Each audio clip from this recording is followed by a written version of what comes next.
നിങ്ങളെല്ലാവരും വോട്ട് ചെയ്ത് ഞാനടക്കമുള്ളവർ പാർലമെൻറ്റിൽ വോട്ട് ചെയ്യുന്നതാണ്, നമ്മൾ നിയമസഭയ്ക്ക് വോട്ട് ചെയ്യുന്നതാണ്. ഇവരെല്ലാവരും കൂടി ചെയ്തത് എന്താണ്? ഇപ്പോൾ എൻ്റെ അമ്മ രജിസ്ട്രാറായിട്ട് റിട്ടയർ ചെയ്ത ആളാണ്. രജിസ്ട്രാറായിട്ട് 98 മരിച്ചുപോയി.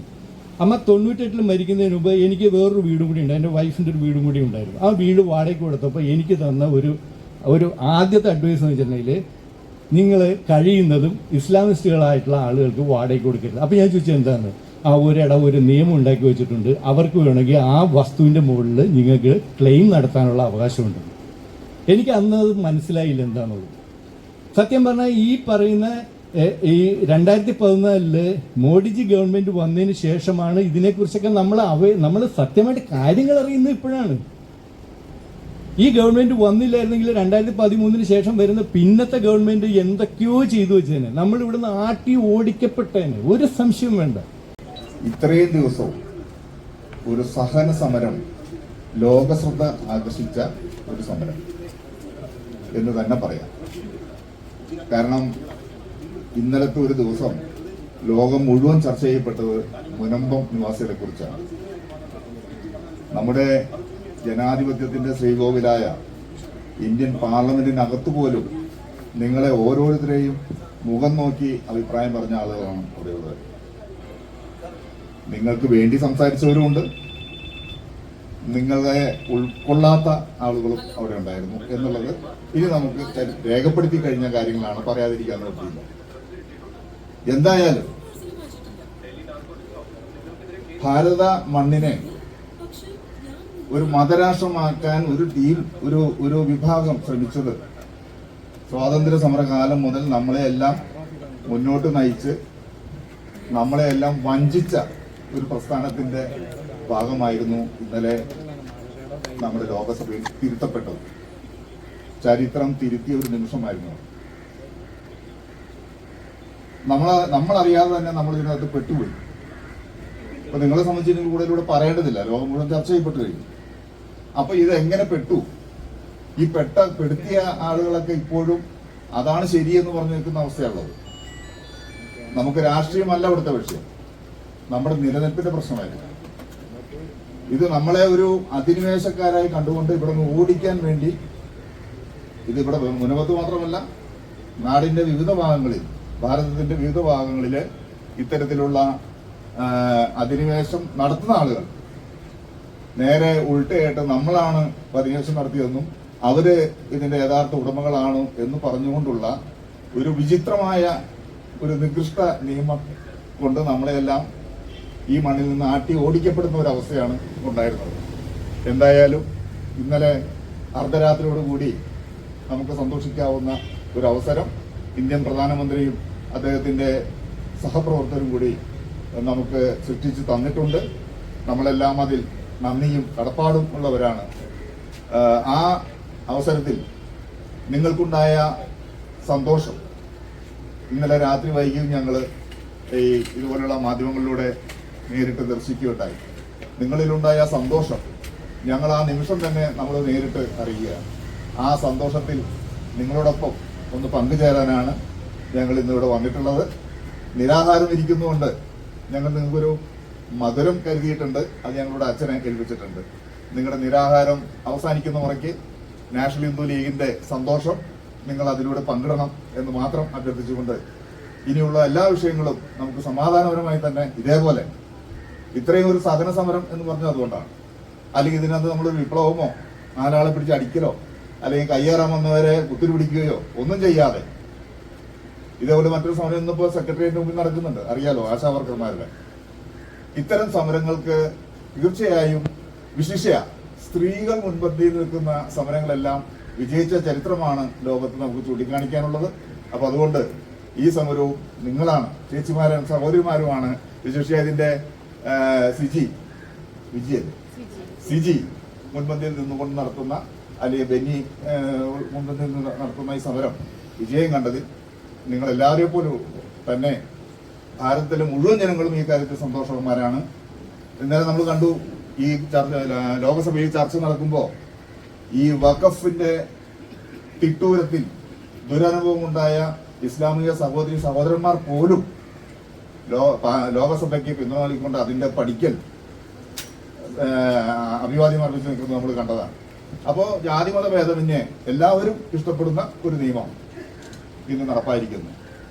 ഒരു നികൃഷ്ട നിയമത്തെ സുരേഷ് ഗോപി പറഞ്ഞ പോലെ അറബിക്കടലിൽ വലിച്ചെറിഞ്ഞുകൊണ്ട് നമുക്കൊരു പുതിയ ഒരു പ്രഭാതം ഇന്ന് വിടർന്നിട്ടുണ്ട്. ഈ സന്തോഷത്തിൽ നിങ്ങളോടൊപ്പം ഈ ലോകരോടൊപ്പം നാഷണൽ ഹിന്ദു ലീഗും പങ്കുചേർന്നു എന്ന് അറിയിച്ചുകൊണ്ട് ഞങ്ങൾ കൊണ്ടുവന്നിട്ടുള്ള മധുരം നിങ്ങളുടെ നിരാഹാരത്തിന് ശേഷം ഞങ്ങളുടെ കൂടി സന്തോഷത്തിന് വേണ്ടി നിങ്ങളത് കൈപ്പറ്റണം എന്ന് പറഞ്ഞുകൊണ്ട് ഞാൻ നിർത്തുന്നു. നന്ദി, നമസ്കാരം, ജയ് ഹിന്ദ്. ഇന്ന് 25%, രാജ്യസഭയും കൂടി കടന്നാലേ അത് 100%. എന്തൊരു ദുർഭൂതമായിരുന്നു ഈ നിയമം എന്നുള്ളത്. നമുക്ക് അതിൻ്റെ പുറയിലേക്ക് കടക്കുമ്പോഴേ മനസ്സിലാവുള്ളൂ. നമ്മൾ ജസ്റ്റ് കുറച്ച് കാര്യങ്ങൾ ഇവിടെ കണ്ടുള്ളൂ. എത്ര പേര് സ്വന്തം കിടപ്പാടം വിട്ടു പോകേണ്ട വന്ന സാഹചര്യം ഉണ്ടായിരുന്നു എന്നുള്ളത് നമുക്കറിയില്ല. ഇവിടെ നിങ്ങൾക്ക് ഒരു ഗുണം കിട്ടിയത് 500ഓളം കുടുംബങ്ങളെ ഒന്നിച്ച് അഫക്റ്റ് ചെയ്തുകൊണ്ടാണ് ഇതേപോലുള്ള ഒരു സമരപ്പന്തലും 173 ദിവസം ഇത് തുടർച്ചയായിട്ട് കൊണ്ടുപോകാനും ആളുകൾക്ക് ഇവിടെ വന്ന് നിങ്ങൾക്ക് അഭിവാദ്യം അർപ്പിക്കാനും ഉള്ള അവസരം കിട്ടിയത്. പക്ഷെ ഒറ്റപ്പെട്ട കേസുകൾ എത്രയെണ്ണം.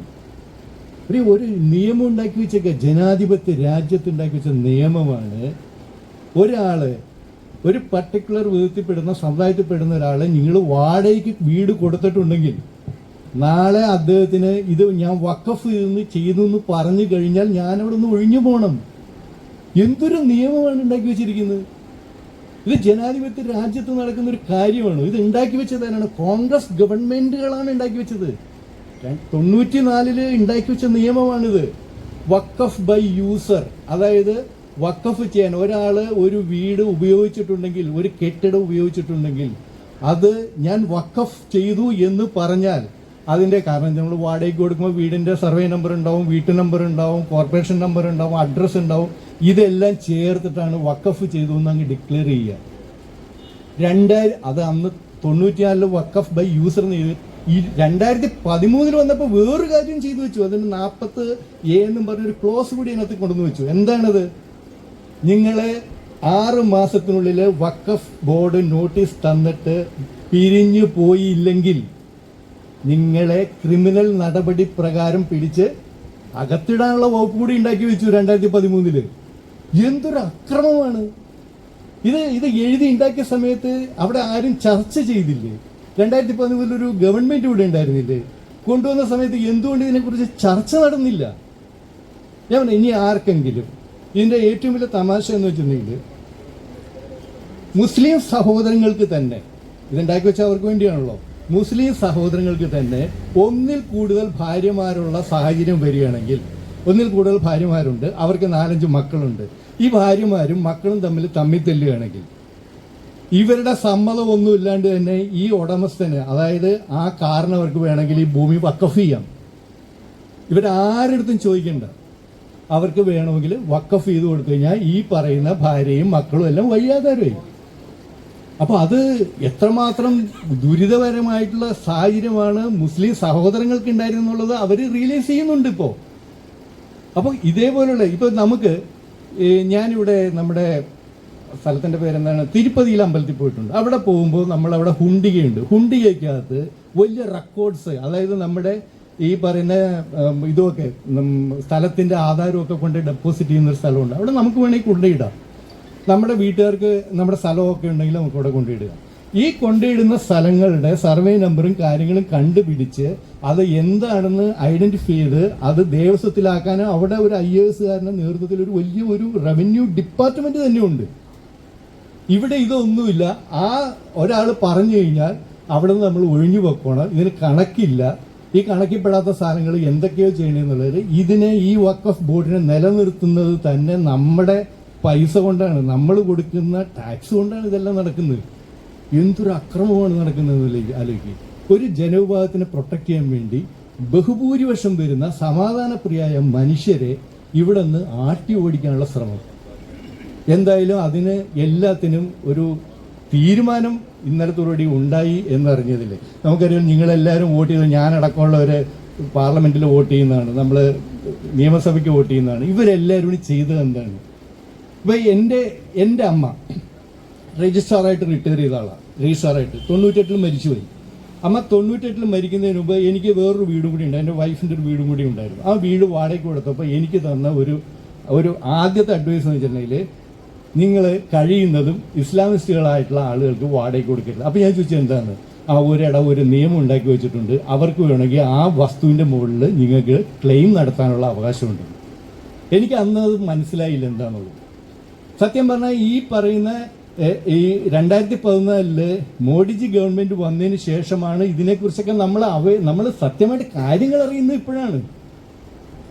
ഈ ഗവൺമെന്റ് വന്നില്ലായിരുന്നെങ്കിൽ 2013 ശേഷം വരുന്ന പിന്നത്തെ ഗവൺമെന്റ് എന്തൊക്കെയോ ചെയ്തു വെച്ചേനെ. നമ്മൾ ഇവിടുന്ന് ആട്ടി ഓടിക്കപ്പെട്ടേനെ, ഒരു സംശയം വേണ്ട.